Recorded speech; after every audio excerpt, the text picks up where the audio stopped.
Okay,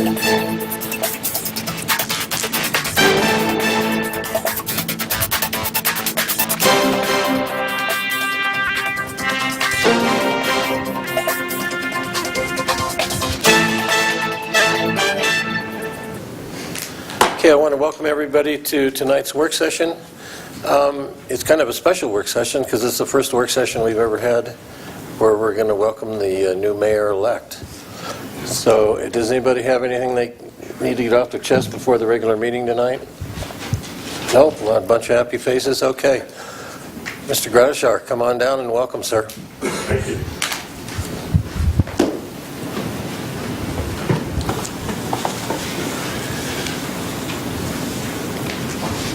It's on?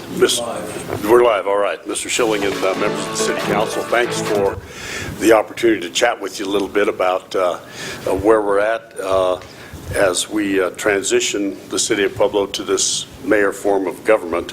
I've had the opportunity this morning to speak with some of the city staff, and they're orienting me to some of the city's practices and customs. So one of the things I want to make it clear tonight is that I don't intend to come in on day one and ask for everybody's resignation or eliminate anybody from a job. You know, we've got some fantastic leaders in this community, and when I make changes, those changes are going to be made after thoughtful and rational consideration, not just I want everybody's resignation letter on my desk the day I arrive, and I'll let you know whether you still have a job or not. So, as I said, we've got some fantastic leaders. Any changes I make will be after thoughtful consideration. At first glance, it looks like we've got plenty of vacancies that we need to fill without creating more vacancies. So that'll be my number one priority. Obviously, one of the top priorities is the staffing in the mayor's office. The 2019 budget that was adopted by the council has 4 positions in the mayor's office. So that includes the mayor. The other 3 are a deputy mayor, a secretary, and an administrative assistant. Since at least 2016, I think through 2018, there have been 6 positions in the city manager's office. So I've had a chance to talk with Mayor Suthers in Colorado Springs, went and saw him last week, and we discussed the organization of his office. And obviously they've got a much larger operation, so it's to some extent not comparable, but the way he'd organize his office sort of impressed me up there. And obviously, certainly the deputy mayor position is a statutory position contained in the city charter. It's an important position, but it's an annual appointment that the mayor makes.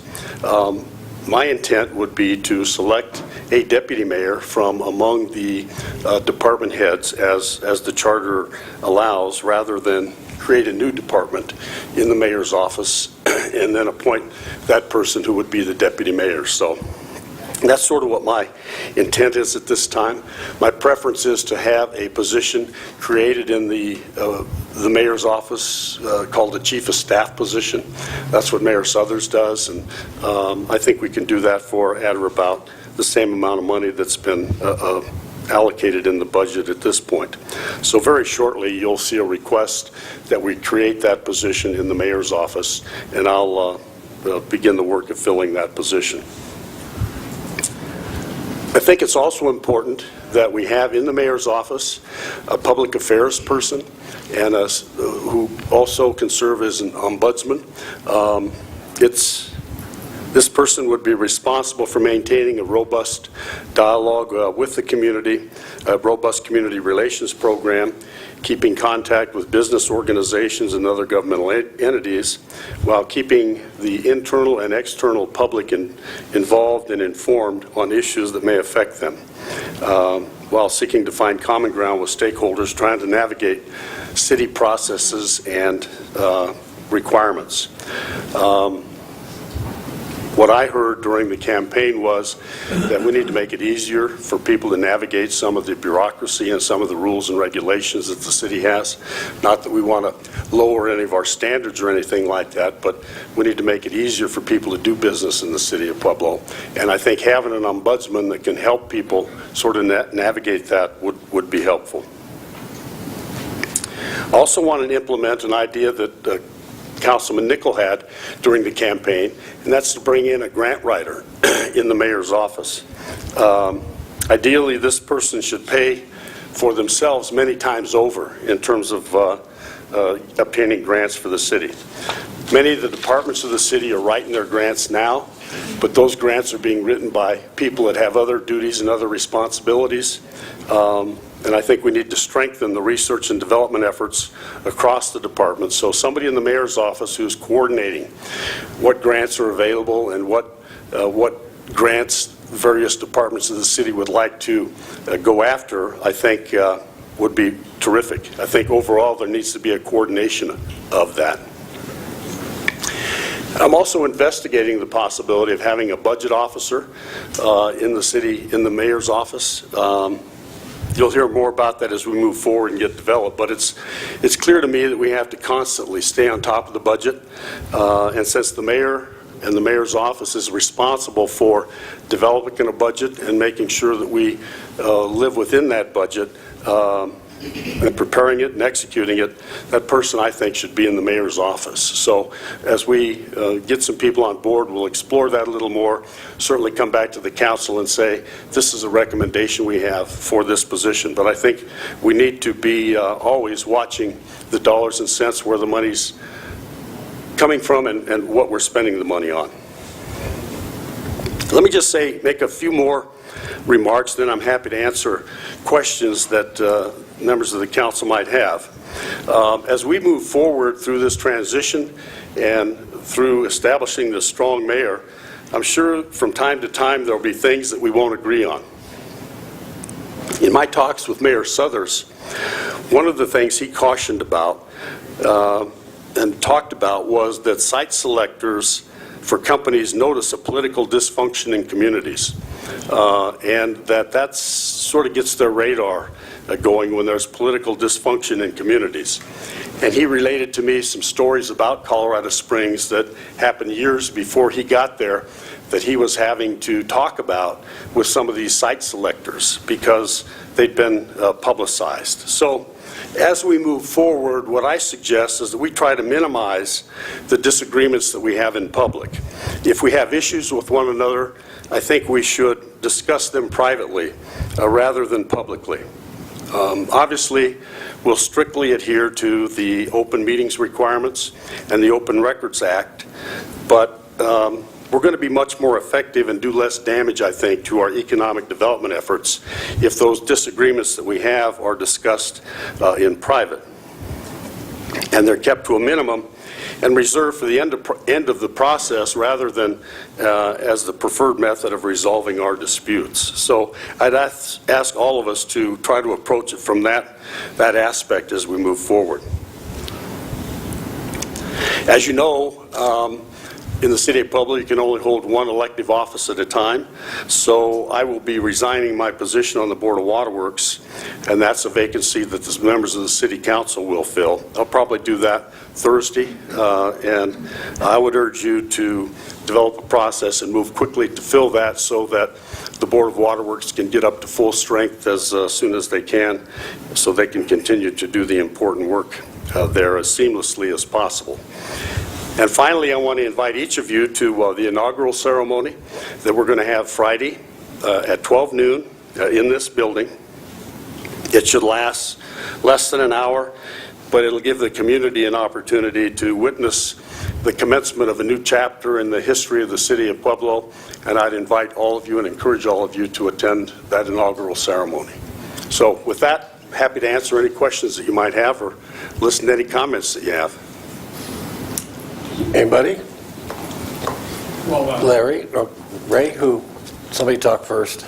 I wanted to emphasize a little bit. I think you were I had lunch with Nick today, but he had questions about Petco.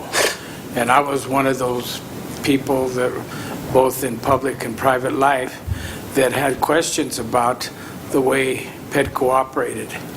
But having been able to serve on their board for a couple years, I can tell you that Petco really, really works hard on behalf of the city, and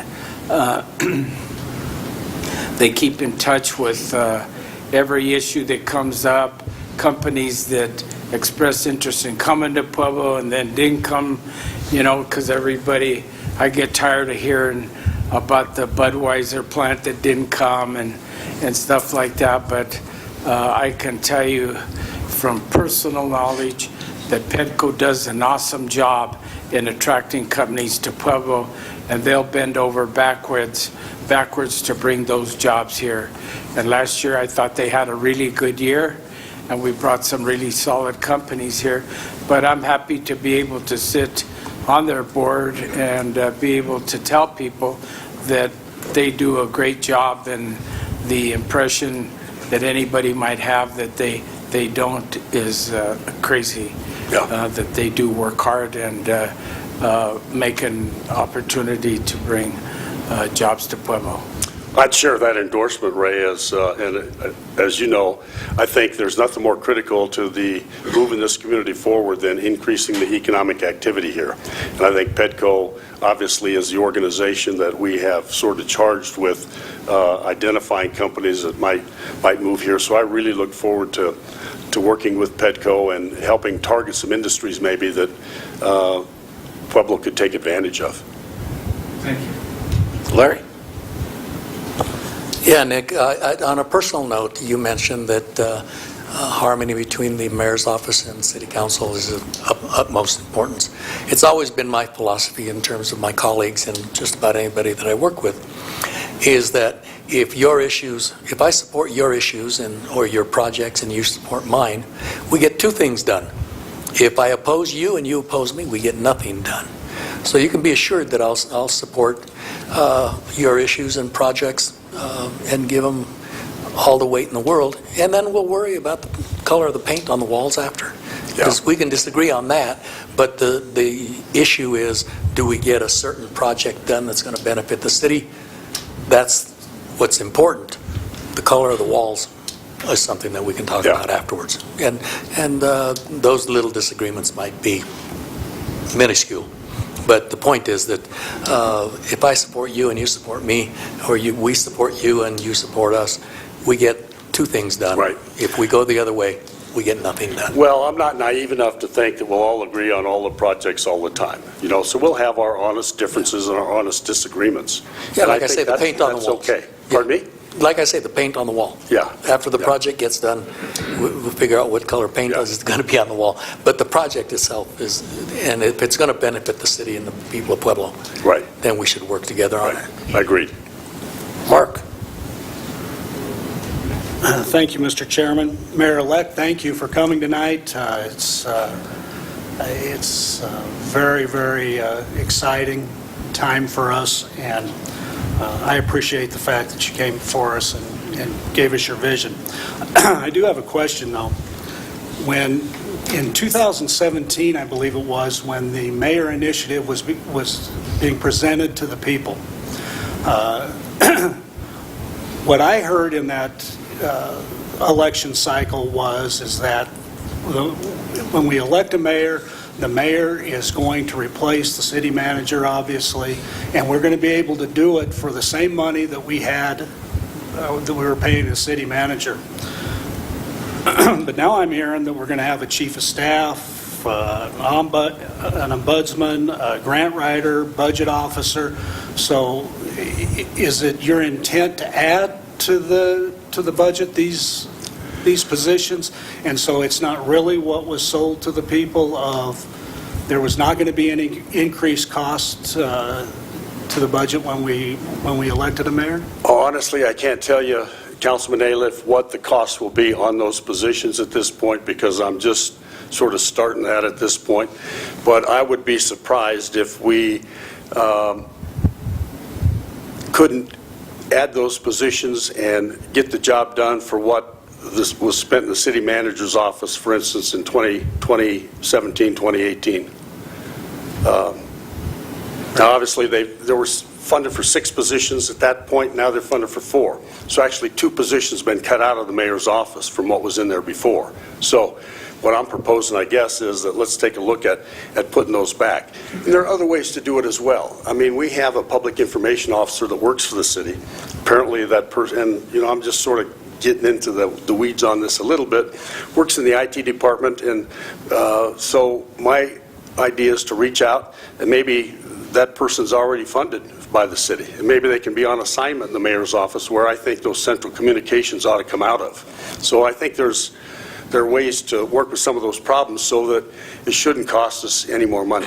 Obviously, the studies that were done about changing to a strong mayor system showed that in those communities that did that, the total costs for the city actually went down. They theorized probably because both the city council and the mayor's office have to approve the budget versus just the city council approving the budget in a council manager form of government. So obviously we're going to be very cognizant of the expenses and the budget and the income that's available to run this government. We're going to be as efficient and as we possibly can be. Thank you. Go ahead. Chris? Well, I'd like to welcome you tonight as well and congratulate you on being elected as mayor. That's exciting. Thank you. I wanted to touch, you were here that night, we were debating that topic of the kind of staff that the city council would require. And I know you had some ideas and thoughts on that. And just to reiterate it, we're trying to decide how we handle the role of having an attorney take part in our meetings and also some kind of administrator person or staff member that could help facilitate and bring forward, questions, and when we're asking for data from the mayor's office or whatever, that would be the person we'd be talking to in the meeting more than likely is what I'm thinking. But do you have any thoughts on that? Or? I do, and I preface these thoughts by saying that I've not had any lengthy discussions with the city attorney, but my idea would be that the city attorney would continue to be at the council meetings and be able to offer advice to the council.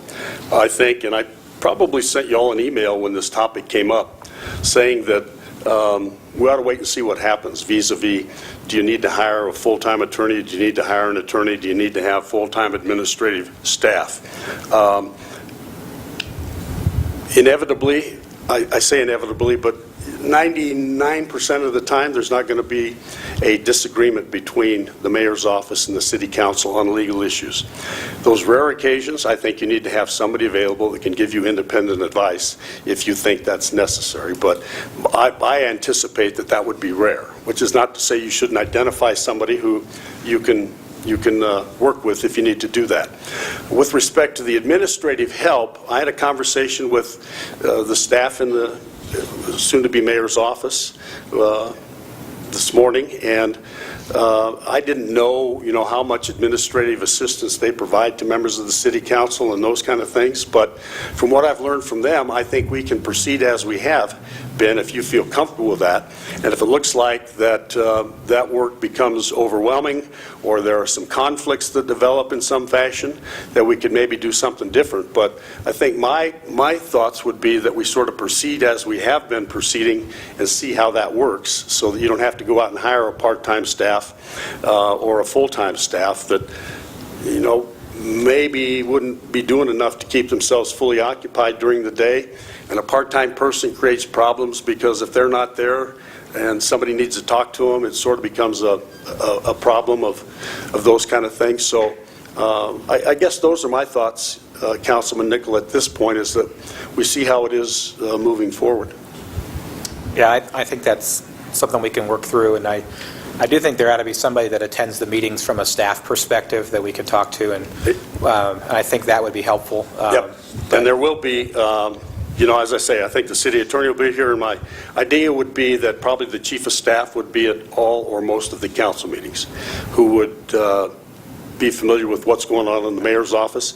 And obviously, from time to time, I'll be here at the council meetings. When we have issues that are important for me to discuss with you, myself, I'll be here at the work sessions or at council meetings themselves, depending on, what the nature of the issue is. That's all? Yeah, thank you. Dennis? Nick, congratulations. Thanks for being here tonight. Thank you. I don't really have any questions, but I do have some comments that I'd like you to hear. As we move through this new process, I think the community has to be a little patient, not only with you, but also with the city council. We're going into an area that's kind of new ground for us, and so we're still trying to learn things we've never had these kinds of issues come up.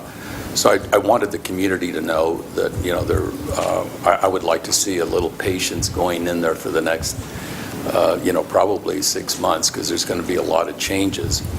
But above everything else, I wanted you to feel comfortable that I believe that this council and your office really have a mantle and a statement that we should make to the community, is that we want to make you successful.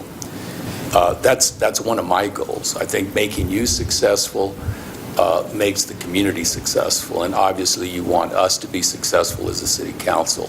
So I say that because it's so important that we start off on the right foot. I had mentioned to you previously when we met that we normally have a retreat sometime in the end of February, sometime in March, and I think that would be something that you might want to consider doing jointly in concert with the city council. I think we can resolve a lot of issues and inviting some of the significant department heads so that they can kind of indicate where they're at and where they need to be, and talking about issues of staffing and that type of thing. But in any event, there's lots of issues that we need to work in concert. Obviously, the street utility, the homelessness issue, repair of our streets, you can go on and on. We've got a lot on our plate. And I actually think that, we have created a model where we can solve a lot of these things.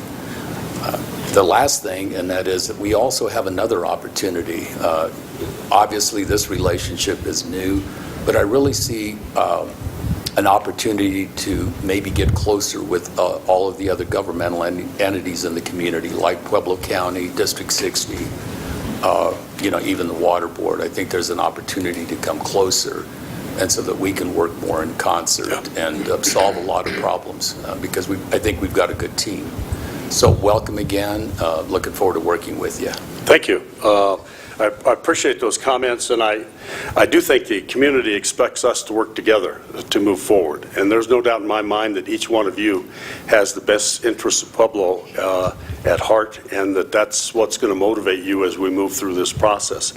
I've done a little bit of thinking about the retreat, and thought about maybe a facilitator or something like that. I'm going to meet next week with Sam Mamet from the Colorado Municipal League. He's going to come down.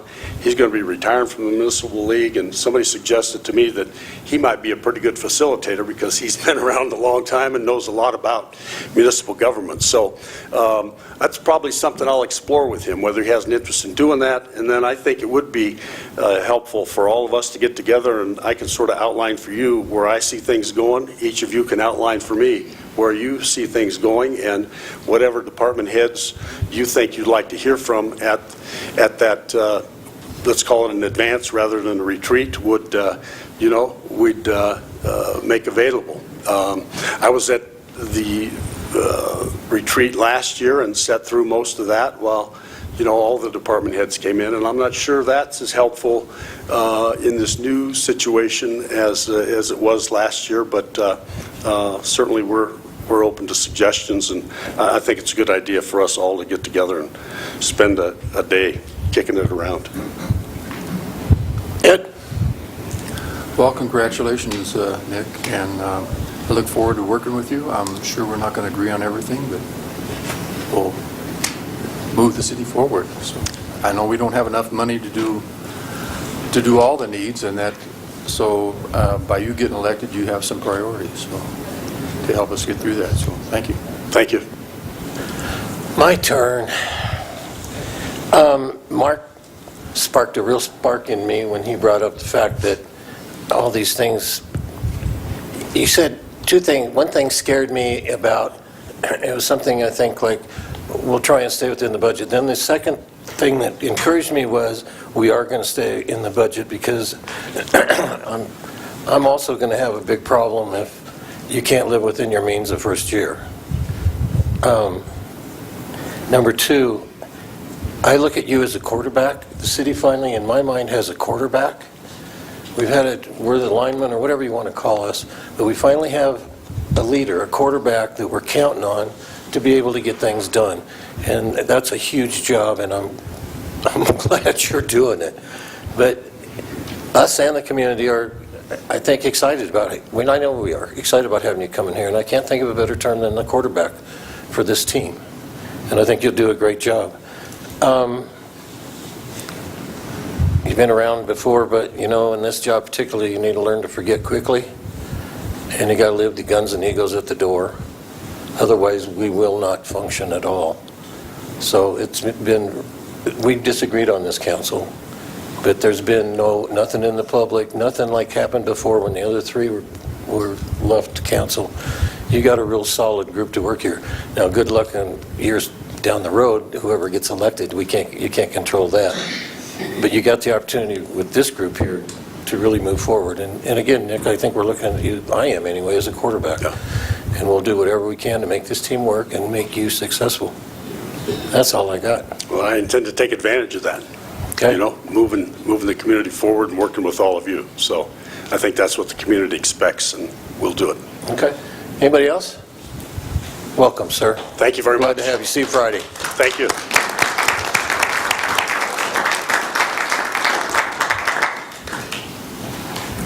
Okay, Southern Colorado Harm Reduction Association. Judy Solano and Mike Nirenberg. Come on down and welcome.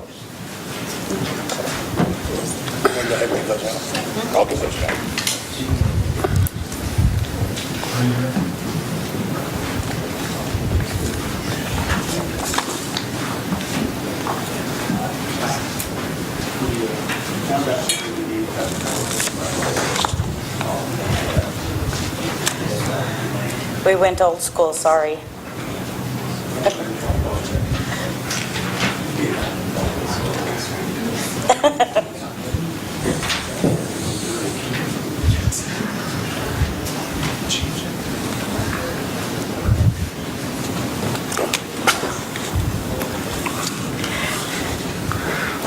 Good evening. I'm Judy Solano, one of the founders and executive director of the Southern Colorado Harm Reduction Association.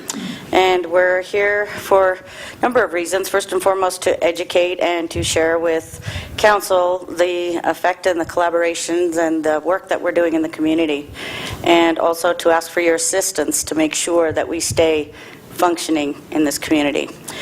Some of the services that we provide are we provide clean syringes and supplies to people struggling with IV drug use. And that is called, in common terms, the needle exchange. It is also technically called the Syringe Access Program. We've been functioning in that capacity since July of 17.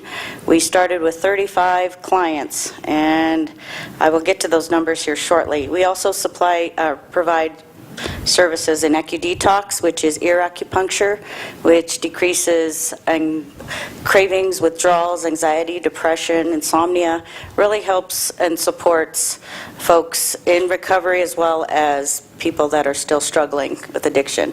I have evidence that I collect data on everything first and foremost, but some of my data suggests that individuals that take an AccuDetox treatment tend to use less. Up to, if they're a 4 and 5 time a day user, they will use once or twice because they're not getting sick. They're not in withdrawal. So it's pretty important to be keeping that out there in the public. We also provide clothing because many of our folks are homeless, unstably housed, and just basically at the mercy of whatever environment they happen to be in. So they have their things stolen from them, they're victimized, and we provide some clothing and whatever we can possibly get from the community to give them. We also give out Narcan, which is the overdose drug, reversal drug that provides people that and we're also seeing more and more individuals asking for more than one kit. meaning that we have fentanyl in our community. So we're suspecting that at this point in time, so we are now also giving fentanyl test strips. It's a strip that people can test their drugs with. We don't do that within our site, but we provide the education and we provide the strip for them to take with them. And we ask that they bring the information back to us and let us know. It's very important for us to stay on top of this issue because, as you've read around the country, that is probably what's killing more people than anything, fentanyl and carfentanil. So we are just now getting our data back, and as with the other syringe access program, getting confirmed that there is quite a bit of fentanyl in our community. And the heroin is not the only drug being laced with it. It's being laced in methamphetamine and also cocaine. So it's kind of a big deal. We also provide peer support services, and we're growing in this capacity. We have several individuals who have amazing individuals that have come our way that want to give back. They're in recovery themselves. They're doing great things, going to school, holding down some pretty significant jobs, and they want to give back. So we have a support service system. We also have referrals to services and treatment, brain synchronization therapy, and we also have a licensed professional counselor who provides his time free of charge every Saturday. It's pretty amazing. And our data, we have approximately 1,200 participants registered. We're averaging anywhere from 140 to 160 visits per week. Every week. Remember, we started at 35. Yeah. So we've been, as mentioned, we've been in business since July of 17. So I could not have anticipated the growth that we have incurred. It's definitely beyond any growth curve in any business model I've ever seen. So in 2018, we do have our data for the Narcan kits. We gave out 1,095 kits, and we had 299 saved lives. And I just ask you to take a minute to think about that, because that's huge. That's a very big, significant number for this community. And just to let you know, we do, when they come back to get their Narcan replaced, and we ask them what happened to their Narcan, and when they tell us that they've used it on somebody or somebody used it on them, we do debrief them a bit to try to find out what the circumstances were. And we are pretty convinced that almost all that 299, what they tell us are, well, purple and not moving and not breathing. Who would have been dead otherwise. There was probably a few people who overreacted, gave it when they didn't need it, but we really think that almost all of them were legitimate uses. The disturbing thing is, in the last 2 weeks, we were told of a case where someone had to give 3 doses to revive somebody, and usually when you give Narcan, when it revives them, they go right from dead to withdrawal. And this person described, and he was there doing this, described that even with the 3rd dose that they were awake, but barely. They were still very high, very, very out of it, obviously not in withdrawal. And so I find that very concerning, that maybe there's something even stronger than fentanyl here now. And then we had a little less reliable talk. Someone told us last week that they had heard of somebody that needed 7 doses to revive them. That one was sort of a secondhand description, so I'm not sure that really happened, but the first one was the person who did it. Usually even fentanyl takes 2 doses.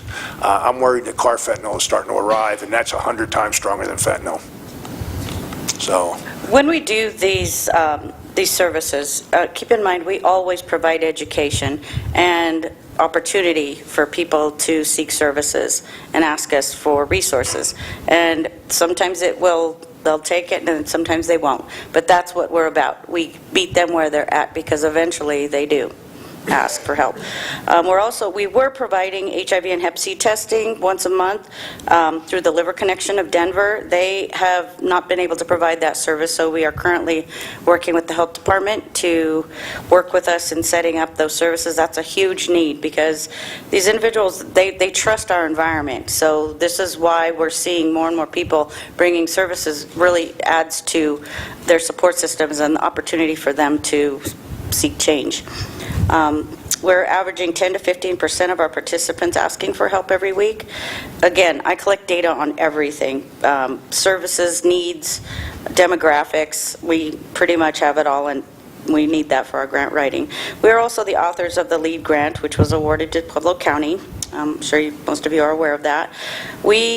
Our advocacy and collaborations, as we're growing out of our building, pretty much, we are finding that one of our key roles is to bring systems and get people to work together. As you could imagine, this is not a one organization problem that anyone can heal. We have to work together. So we have been collaborating with a number of agencies and entities, to include Colorado State University. We have one of my board members is a professor, and he has a group of think tank students that come and volunteer every week. I now have an official person that's interning at our site for her master's degree in social work. So we are setting up those collaborations, and it's wonderful work, and the university is very excited about this opportunity as well. Colorado Department of Public Health and Environment, we've had a hepatitis A clinic this past month, and we're going to have another one coming soon, and they are very excited. We're very excited because we've found that this partnership is going to provide opportunity to get other things going, to include the testing, the HIV Hep C testing, flu clinics in the fall, and help our individuals. Again, this helps the broader community by eradicating these contractable diseases. So that's a very big, important piece that we're very excited about. We also are going to be an AmeriCorps member work site. That person will start with us starting February 1st. So she'll be in the community and working with us, as well as other agencies doing the same kind of work. We're also members of the Substance Use Response Ecosystem, and that was formed in December of 17, or last year, a little over a year ago.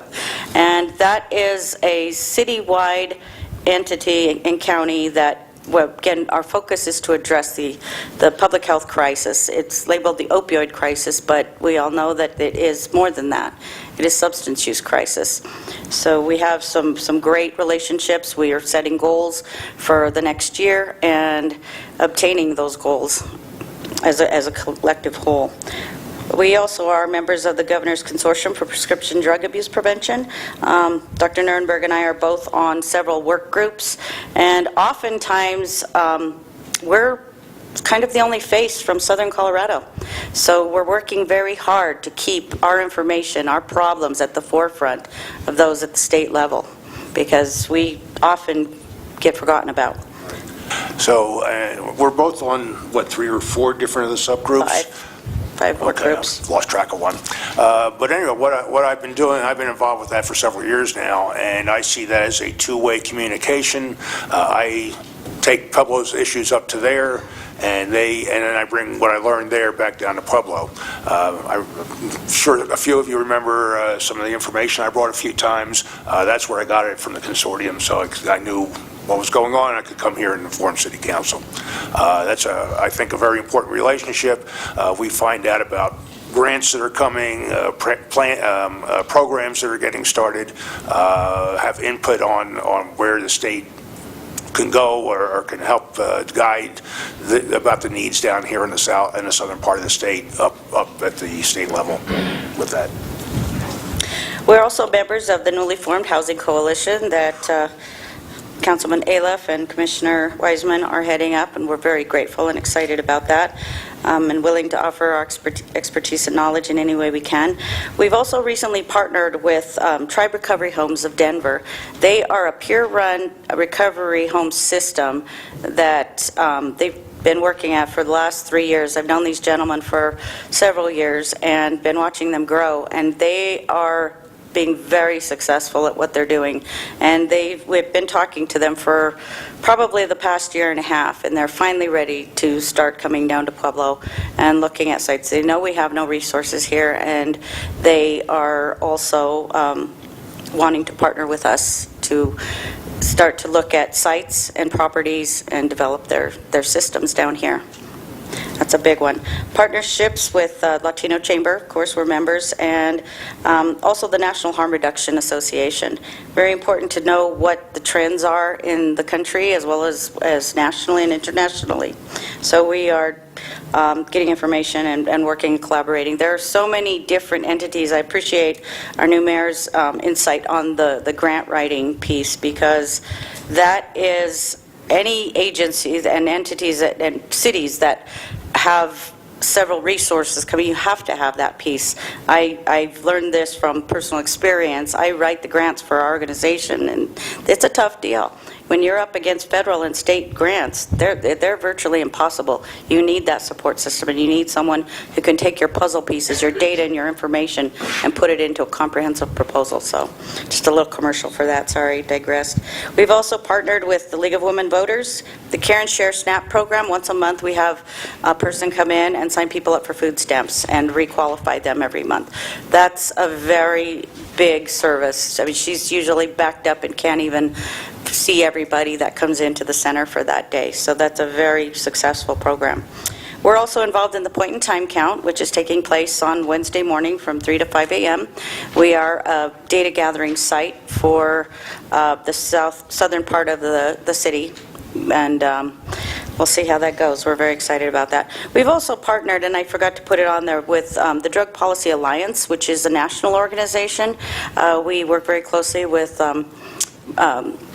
Art Way, who is the Colorado representative and director of Drug Policy Alliance, quality organization. Their goal is to affect policy regarding substance use. We've also partnered with the Packard Foundation. They've provided funding to us, and I've been part of their leadership training program, as also the Colorado Health Foundation recently chose me to participate in their leadership program as well. So it's very exciting, because that tells me that we're on the map and people are hearing about our work and appreciating the work that we're doing and wanting to keep us going and functioning in Pueblo County. And I don't have anything else. And so Judy sent several of you an ask recently, and we know we're outside the CSAC limit at the time, because we are new at this and we didn't realize that we needed to be doing it in the spring. We thought in the fall was when you were doing that for next year, so we missed this year's deadline. We are up against it financially. We don't have, I don't think, enough to pay the rent for February. We're pretty much there. Several things are happening. First of all, the growth.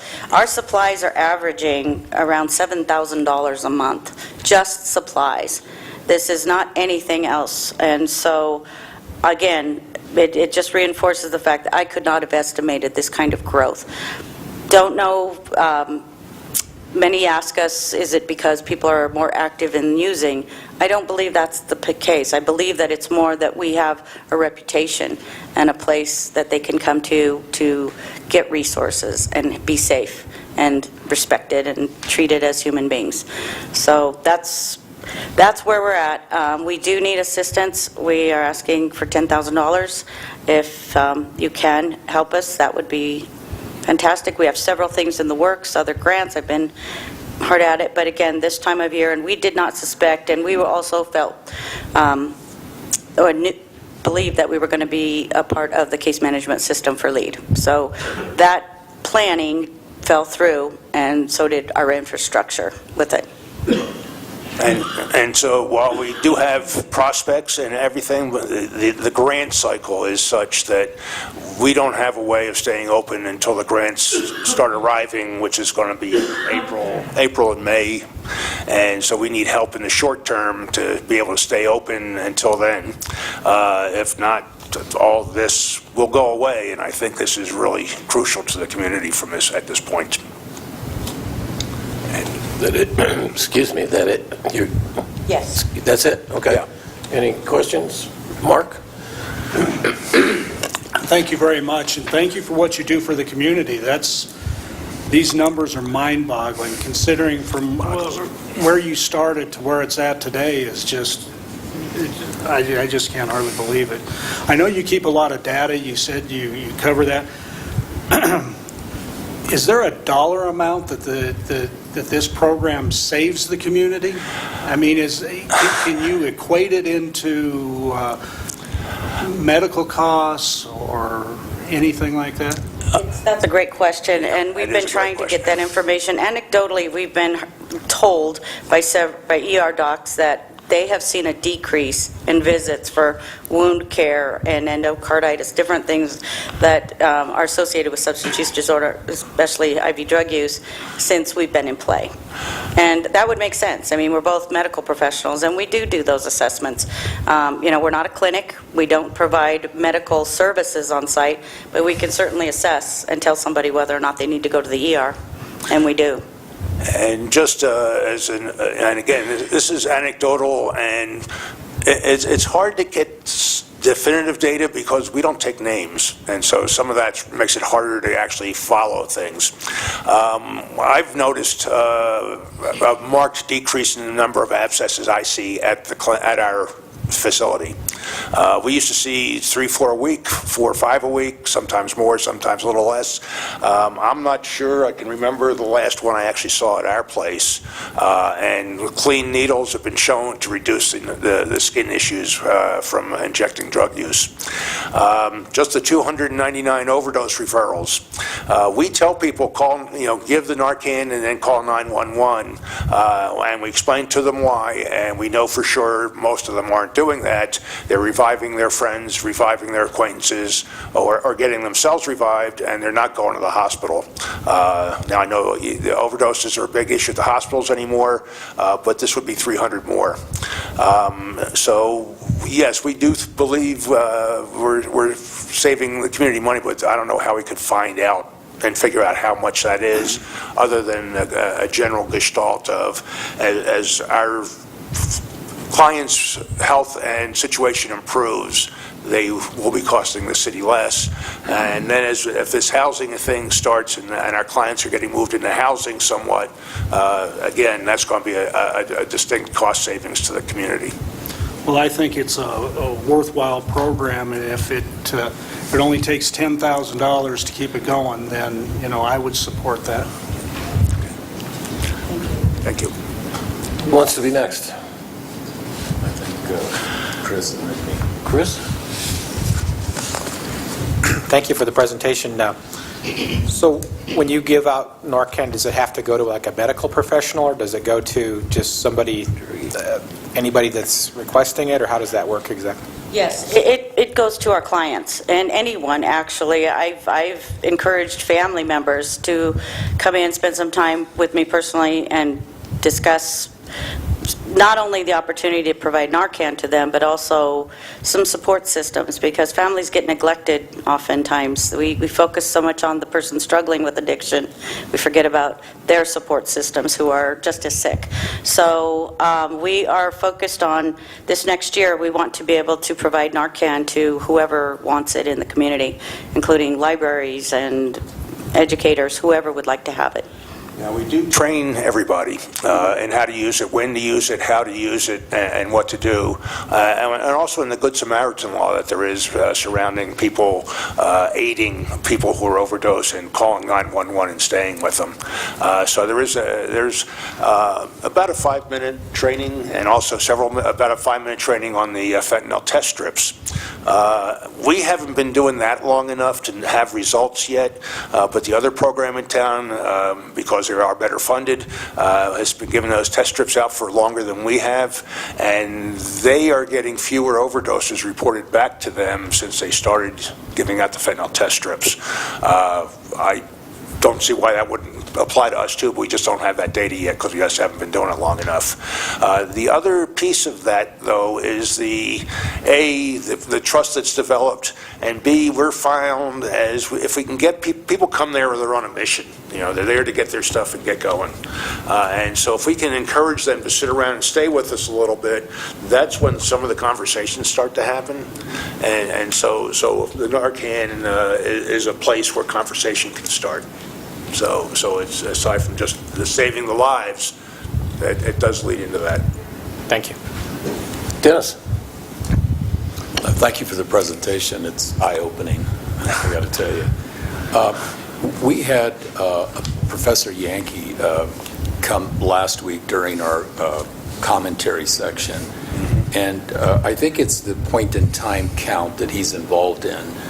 Do we have any idea, based on our population, how many people we're talking about? Not necessarily counting everyone, but just from your contacts, how many people do you think need this help in our community? I hear numbers like 3,000, 4,000, and it's maybe higher than that, but... Are you talking about just the drug using Yes. part of that? Okay. Well, keep in mind, too, we're affecting mostly people IV drug use, and we're missing two other parts, the ingestion and nasal, and yeah. So we do, with the point-in-time count, are you asking about that population and homelessness, or? He's talking about our people and homelessness. Probably, I would say 65 to 70% are unstably housed or homeless. That's a survey we've done, and we're doing it again. So we have somewhat over 1,200 people have registered, individuals have registered with our program. Some come every week, some come once a month, some come once in a while. But we've registered 1,200 plus individual clients. Access Point also, and I haven't talked to them about it in a couple of months, but they had over 1,200 clients also. Both of us think there's around about a 25% overlap between the two programs. When people come and sign in at our place, new sign-ups, we ask them, have you signed up for the other one? And about 3/4 of them say, no, this is the first place I've been. We do know that some people go to both, but we think it's about a 25% overlap between the two. And so if you figure that way, 2,400, 3/4 of that's 1,800 needle users. We don't think between the two of us we're seeing half of them. We keep hearing from our clients that, yeah, I know a half a dozen people are still afraid to come to you. They still don't trust the idea. They don't come out during the daytime, whatever the issue is. But we know that we're not seeing... we don't think we're seeing even half of the needle users, and then there's the rest of them. And so trying to roughly do that math in my head, I come up with 5,000 or 6,000 users of one kind or another. And I'm not counting marijuana. So. Thank you. Who else? Chris, do you got something? Your mic's on, anybody?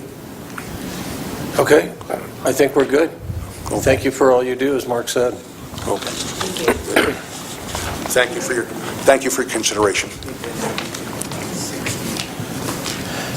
Okay, I need a motion.